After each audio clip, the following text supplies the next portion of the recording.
Assalamualaikum warahmatullahi wabarakatuh. Perkenalkan, nama saya Zakwan Ahmad Awaji. Saya Satria Rizal Malaka.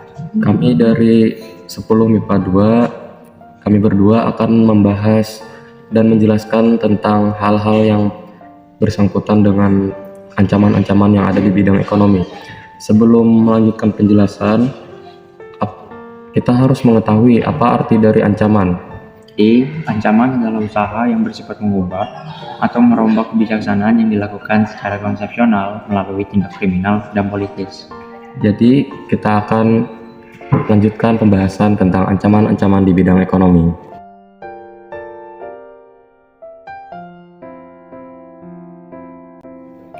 Ancaman di bidang ekonomi merupakan segala jenis usaha dan kegiatan baik itu yang berasal dari luar maupun dari dalam negeri yang dinilai mengancam dan membahayakan keamanan finansial serta pertumbuhan ekonomi nasional bangsa Indonesia.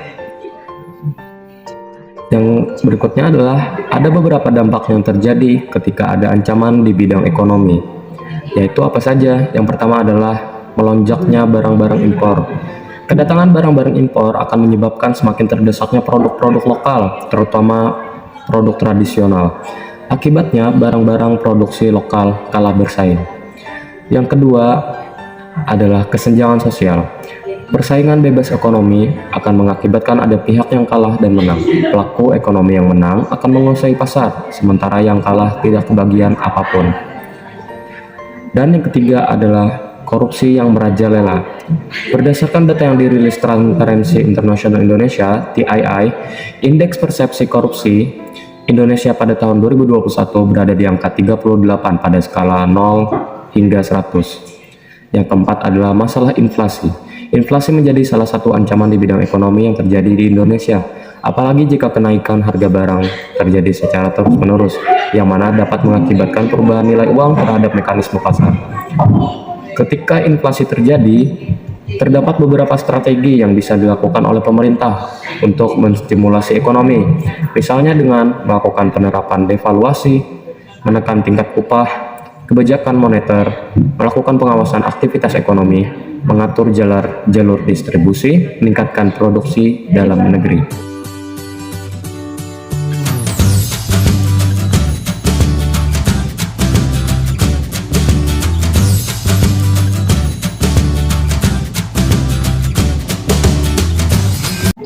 Mengatasi masalah korupsi. Korupsi merupakan kiat gaya. Korupsi seolah telah menjadi budaya yang melekat pada orang yang diberikan jabatan. Meskipun tidak seluruhnya masyarakat Indonesia gemar korupsi, tetapi dapat Gramet lihat di berita mengenai korupsi tidak ada habisnya. Hal tersebut tentu mengganggu perekonomian Indonesia.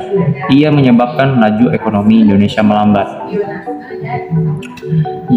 Terus ada lagi berikut beberapa langkah yang dapat ditempuh untuk mengatasi masalah kesenjangan ekonomi, yaitu ada investasi melalui perlindungan sosial, melakukan pembangunan infrastruktur di setiap daerah sesuai dengan kebutuhan, meningkatkan kualitas pendidikan, menambah lapangan kerja, pemberian pinjaman dengan koperasi, membangun supremasi hukum secara lebih kuat, menciptakan pendidikan berbasis anti korupsi, membangun pendidikan moral sedini mungkin, membekali diri dengan pendidikan religi secara intensif, dan menjaga eksistensi para aktivis.